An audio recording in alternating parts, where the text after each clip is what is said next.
Hey, this is Matt. Once again, welcome back to another review. There's another paid request, this time from Ryan. Thank you so much for that. And for those interested in requesting pretty much any type of videos or topics, randomness, out of the blueness, whatever, feel free to send them either directly to my PayPal or join my Patreon. Both links are down below in the info box. And this is for Steve from Tomorrow. I'm like, why does this film sound familiar? And I looked at the poster and I went, because the poster, I like the poster, and the idea, the making of the film is much more interesting than the film itself. Because this is a movie, a guy named Randy Moore shot this in Disney World without permission. So him and a few others, using guerrilla filmmaking tactics, secretly shot a film while in Disney World using little video cameras, iPhones. They would go on rides over and over again to film certain stuff and certain angles, and the park never knew. And then Disney never sued because they said, nah, just ignore it. Which was the right decision, because I guarantee you most people are like, what the fuck is this movie? So Disney made the right decision. Because if they had tried to sue, this film probably would have gotten much more notoriety.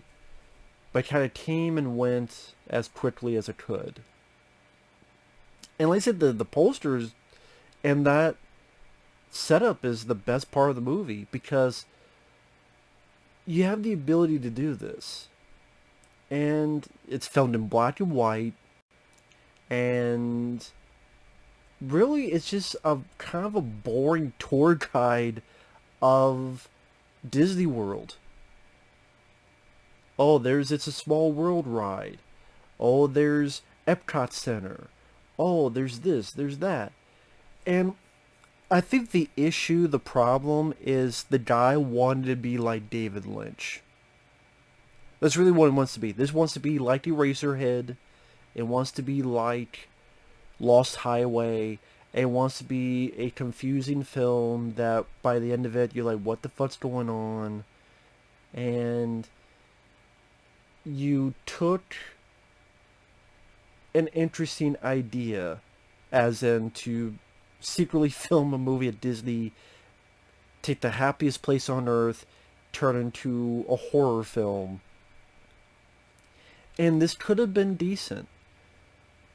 It could have been a film about a...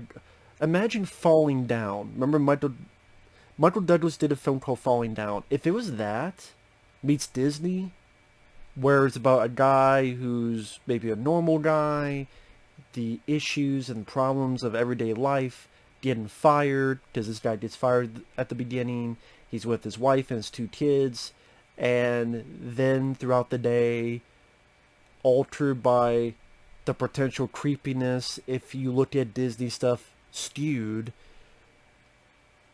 makes him go off the deep end, and it could be a fairly psychological film.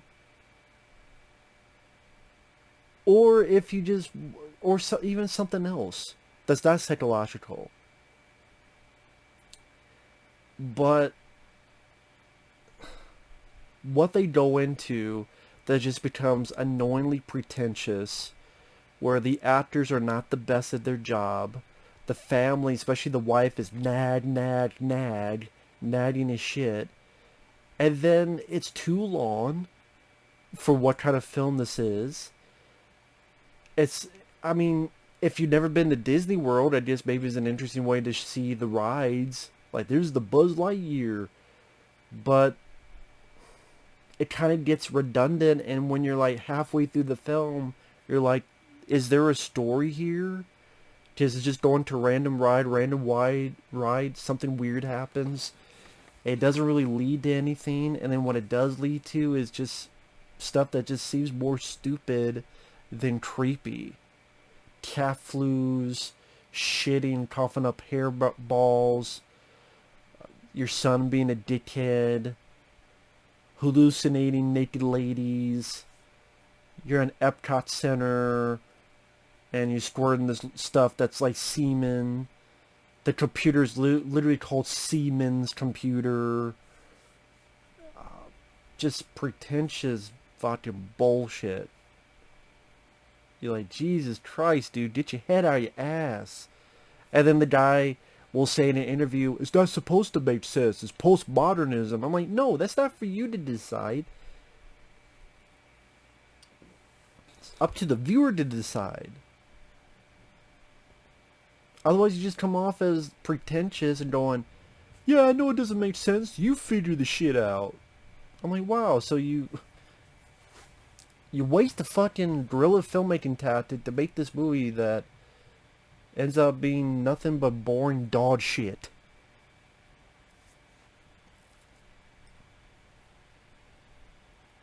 I mean, you see inside the park, you see in the rides, the tourists.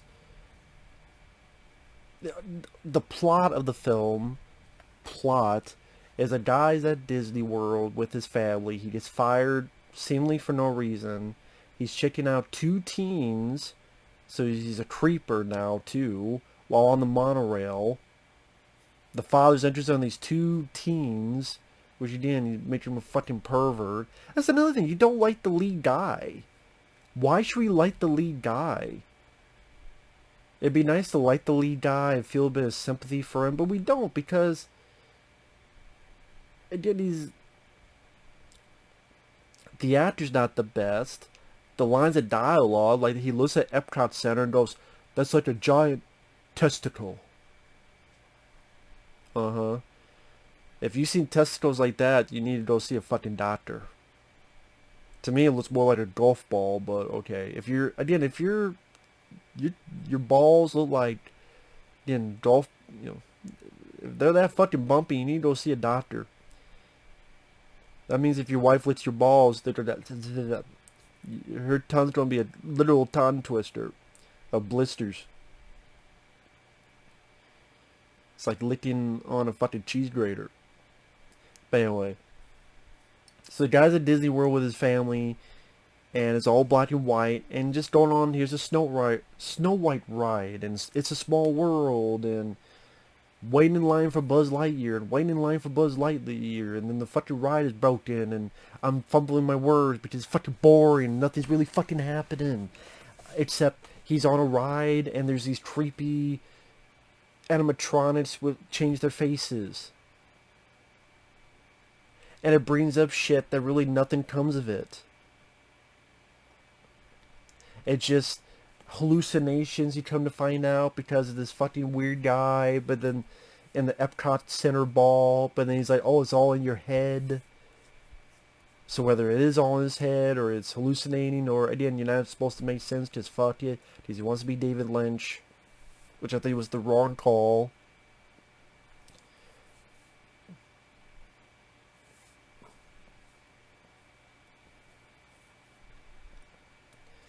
And then he follows with his son, these two girls from different rides to different rides. I'm like, this is like half the fucking film. I'm sitting there going, okay, what is actually interesting about this other than the idea of you secretly filming in Disney World? This is like a very boring avant-garde tour guide of Disney. That's really what it is. It's like someone stole a bunch of the fucking tour guide videos, sent it black and white, and fills a couple scenes of pretentious shit. It's not creepy. It's not scary. It's not... There's no story. It's just... It's like an art school. I'm so different. I am so different. Whatever. Be different on your own time. It's hard to even talk about, because what the fuck am I even going to say? The character's not likable. Just weird shit. The wife nagging. You get some wanty effects. Once in a while there's a bad green screen. It's not a lot, but once in a while you tell it's a really bad green screen. Then he gives the son to his wife, and then he's with his daughter. His daughter fucking runs, doesn't listen to him, runs through this little cave, steals her knee. There's this weird guy in a wheelchair that pops up 2 or 3 times. You think there's anything going to be dealing with him? No. He's just some fucking weird guy. Southern accent. Hello, little darling. with a neck brace and a wheelchair, and then you see him again in a bathroom. Is there anything about this guy? We learn about this guy in the wheelchair? No. Just there because, hey, I want a weird character. Then this one time he meets this girl, this lady, this other lady. The guy's eating a turkey and the lady's like, that's not a turkey, that's an emu you're eating. And then takes him back to her hotel room and fucks him, rides him, and she says the line, feel my hidden Mickey. You know, Mickey, hit Mickey Mouse. Feel my hidden Mickey. You can feel my hidden Mickey up my ass. After you stick your tongue in it. Oh my god, this boy can eat ass. It can eat a lot of ass. At least, no, you know what? At least if it was eating ass, it'd be giving someone a fucking courtesy. This boy doesn't even fucking do that. Doesn't give you a courtesy of a reach around. Doesn't give you a courtesy of a fucking prostate exam. Doesn't give you a courtesy of anything. It's a fucking... It's not even a melting machine. It's a fucking machine that broke down, just as the Buzz Lightyear machine that broke down in this. It's the type of thing that doesn't want you to come. It wants you to fucking stay there, deflated. Your balls deflated, your testicles deflated, nag, nag, nag. It fucking nags you so much your fucking dick falls asleep and goes back into your body. Okay? Escape from Tomorrow? How about Escape from the movie? How about Escape from this fucking boring ass shit? It's not creepy. Brings up shit that never follows through on it. Because it's not supposed to make sense. The director even said that. I'm like... I could film in this room a bunch of random shit. Make it black and white. People will go, that's full of shit.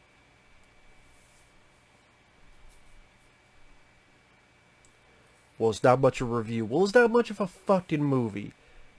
And that's the thing, you spend all this time, all of this worry that you might get caught and thrown out and all this stuff because you're filming and these are intellectual properties. You're not really supposed to be filming. Like, I mean, obviously for a home movie, but if you're doing it like this with no permits, you could get in a shitload of trouble.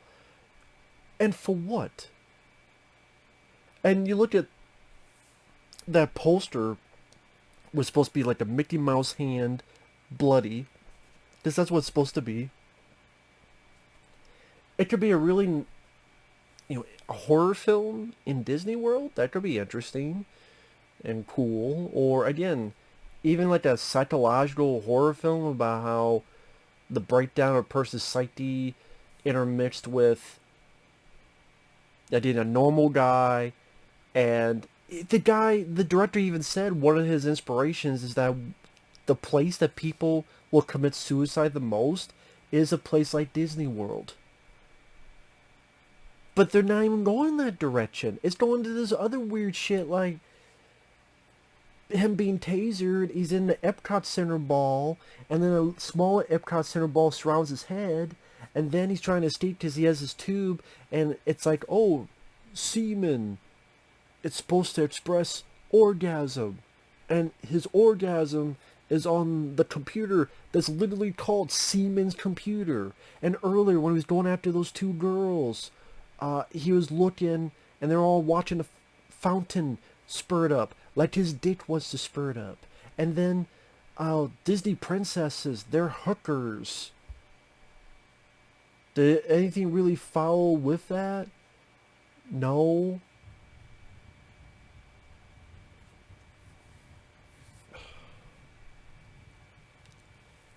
And then the guy, our lead, hits another guy, and the guy's an android. Robot. Ash is a goddamn robot. He's just a fucking android. Who's like, I was just trying to help. So maybe this is like all a dream in this one guy's head. Or I don't give a shit what it's meant to be. Because it's not that interesting of a story. It's not that interesting it's not interesting enough for me to give a shit what it's pertaining to in terms of meaning and pontificating after the film is over. Oh yeah, there's one bit I forgot of the two teens when he meets up with them. One of them spits in slow-mo, almost like ready to go fucking bullet time with spit onto the guy's face. Because she did that later on, he gets cat flu. What the fuck is cat flu? He shits for like a minute straight, shitting in his toilet. He coughs up hairballs. His son opens up the door, and for some reason is a dickhead. Your dad's dying. Why does the son let his dad die? Why? Because he didn't go on the Buzz Lightyear ride? That was fucking broken. You want to blame someone? Blame the fucking people who broke the ride. And the dad, he's not likable, but he wasn't shitty to his kids. He wasn't shitty. He was actually rather nice to his kids. So why did the kid want his dad to die? Because the director just wanted to be weird. For weird's sake. And then when he dies, he has like cat eyes. And then the family is sad. There's a cleanup crew. The cleanup crew like touched the boy's head and gives him memories that he was on a Buzz Lightyear ride. So the kid's happy. And then they take the body out. And then it's a new day. And then the same lead guy comes in, but he's wearing a fedora. And he's got a daughter. And he's got a different wife. As the wife that the lead guy was hallucinating naked at one point. Flying around. And what the fuck it's supposed to mean, I don't give a shit. This movie is pretentious, it's boring, it's too fucking long, it's like an hour and 40 some minutes. Should have been like an hour and 20 some minutes. It gets to a point, you're just going from ride to ride to ride to ride to ride. I didn't even mention the first scene is you're on this little roller coaster and this bad effect of someone getting their fucking head cut off. Does that ever come back into play? No! The guy gets his head cut off and no one notices, so either it's another hallucination that this guy got because when he was in the Epcot ball, the scientist has mentioned, oh, you came here when you were a kid, or I don't know what the fuck it's supposed to be about. I think the director just said, film a bunch of shit that we can get at film a bunch of shit we can get at Disney World. Afterward, we'll just edit a movie together. I really do feel that was the case. I have a bunch of random weird scenes.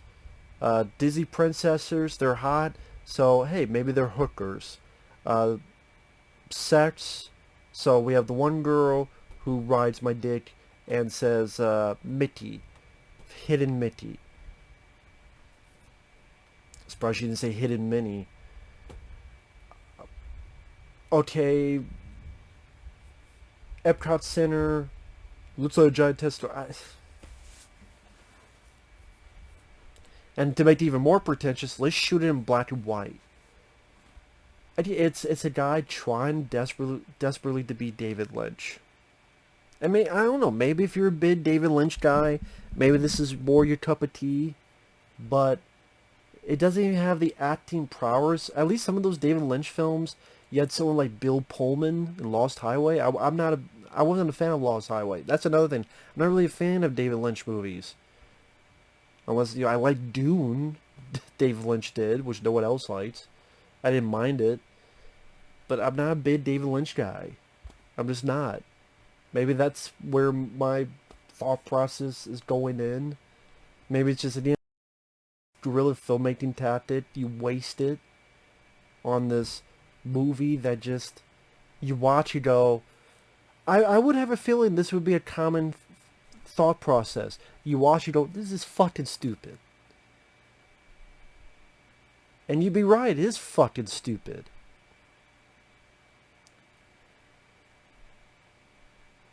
It doesn't help, like I said, not having cared you give a shit about, like, there's no reason to care about the lead guy.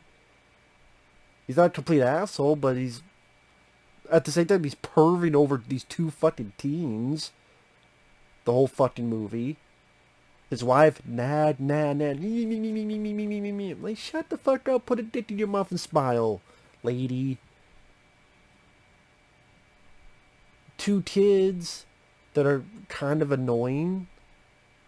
It's like on a shitty family outing that at least you didn't pay for, but you're not going on the rides you want to go on.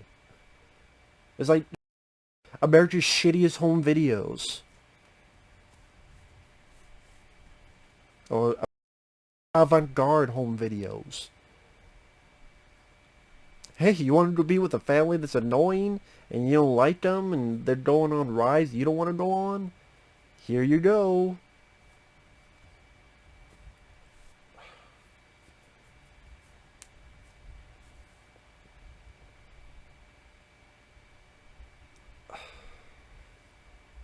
Anyway, I don't know what else to say. If you like the film, to each their own. To me, it's just pretentious bullshit. It's pretentious bullshit. We'll see you guys later. Bye-bye. Fuck's sake, man.